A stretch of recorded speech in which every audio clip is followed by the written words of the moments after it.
नमो तत्सदेवस्य। बोलो अनंतानंद सिद्ध परमेष्ठी भगवान की, प्रातस्मरणीय विद्यासागर जी महाराज की।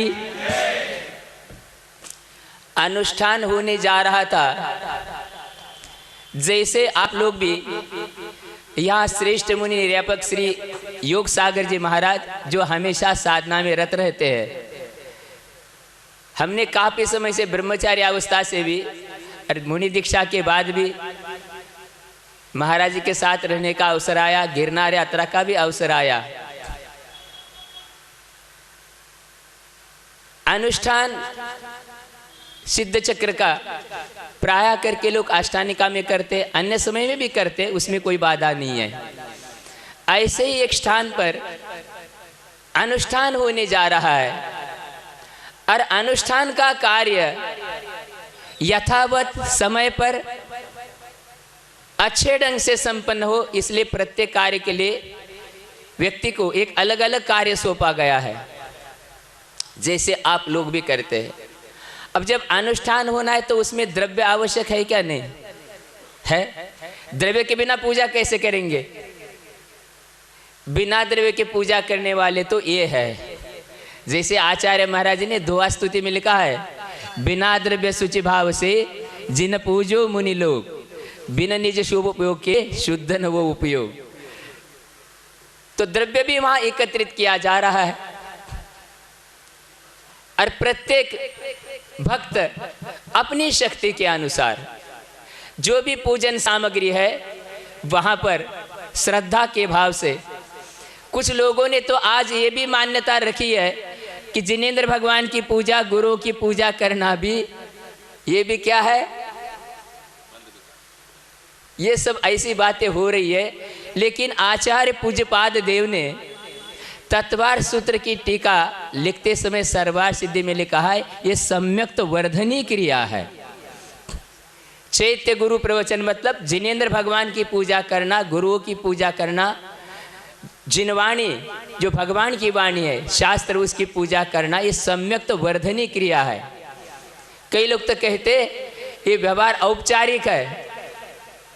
इसी प्रकार वहाँ पर अनुष्ठान में द्रव्य एकत्रित हो रहा है, लेकिन जब तक संसारी प्राणी निचली दशा में है उसके लिए क्षुधा भी सताती है, और क्षुधा वेदने के कारण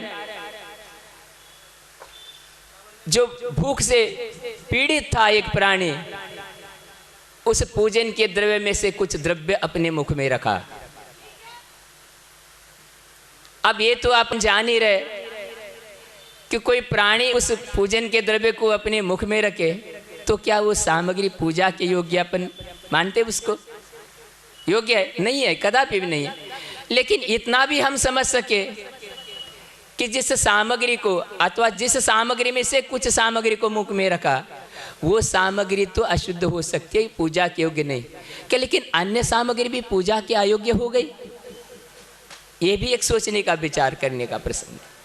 लेकिन जो द्रव्य एकत्रित करने के लिए नियुक्त व्यक्ति था, उसने अपने विवेक को खो दिया और उस प्राणी को डंडे से ऐसा पीटा, ऐसा मारा कि अब प्राण पखेरु उसके उड़ने वाले हैं।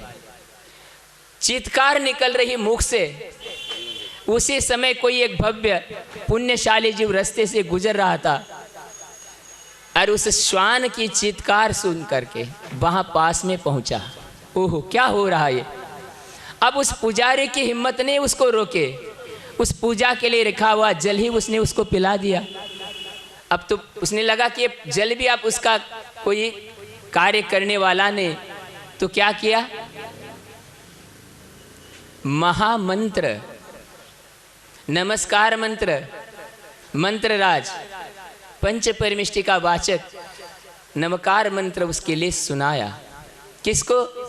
जो प्राणी अब कुछ ही क्षण में इस पर्याय की यात्रा पूर्ण करने वाला है। कुछ समझ में आ रही कथा? महामंत्र उच्चारिता जीव काने, सुखे सोडिला प्राण जा कुक्कराने, जयाचा बले तो पहा देव जाला, सदा भक्ति भावे नमो त्याज नाला। और वो अपनी पर्याय को पूर्ण करके चला गया। कहाँ पहुँच गया?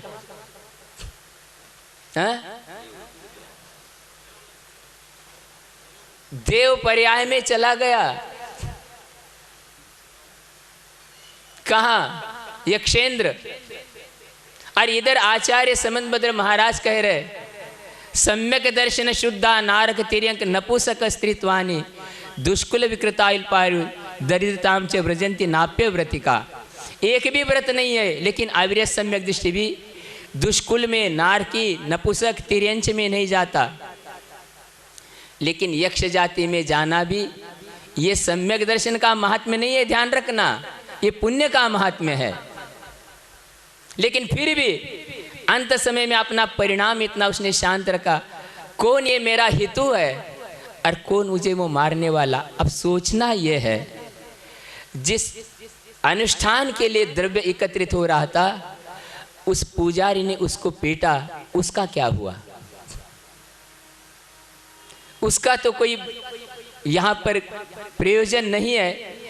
लेकिन जिसने द्रव्य मुख में रखा, अशुद्ध किया, फिर भी वो देवगति में पहुंचा। किसके माध्यम से? द्रव्य खाने के माध्यम से नहीं है। नमोकार महामंत्र, उसके परिणाम जो है। और जिसने डंडे से पीटा, उसके प्राण लिए, उसकी पूजा का क्या हुआ? पूजा नाम किसका है? गुणियों के प्रति जो अनुराग है अपना, ऐसा जो प्रमोद भाव है, वह पूजा है। और उसने तो आव नहीं देखा, ताव नहीं देखा, उठाया डंडा, भाई वो सामग्री अलग कर दिए, पूरा ढेर अलग कर दिए। अब उसको दुत्कारना, दूर करना यहाँ तो स्वाभाविक है, लेकिन उसका अपने प्राण ही ले लिया, निमित्त बने, तो कहाँ आपका अनुष्ठान बचा?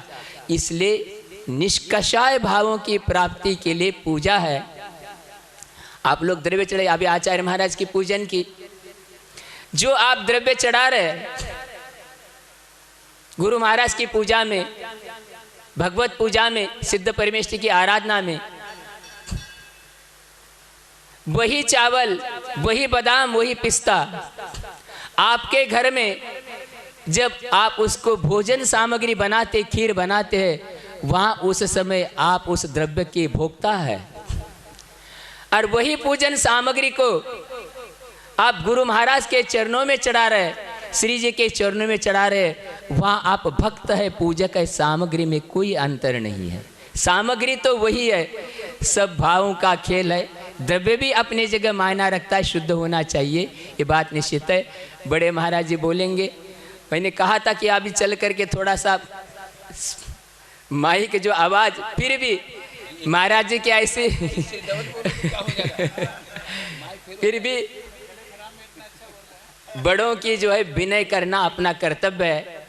गुरु महाराज के आशीर्वाद से पहले भी हम लोग ईस्वी सन 2013 में गुरु महाराज के आशीर्वाद से इतवारी में एक हफ्ता तक रुके थे। उसके बाद तुलसी नगर से ही कामठी गए थे, कामठी से आतिश के क्षेत्र रामटेक गए थे, रामटेक से सिवनी। अब आते समय भी वही रास्ता, योग है ये सारा, योग सागर महाराज जी के सानिध्य में आने का वो बात अलग है। इसलिए आप लोग भी पूजा के साथ साथ आचार्य महाराज जी की एक बात कह करके मैं इसको विराम देता हूँ।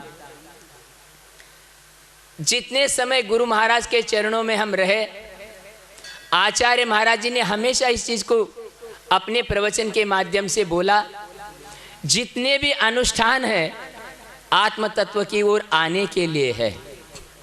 और इन सारे अनुष्ठानों के माध्यम से यदि हम लोग आत्म तत्व की ओर नहीं आए, तो फिर इस अनुष्ठानों का जो हमारा उद्देश्य है पूर्णता को प्राप्त नहीं होगा।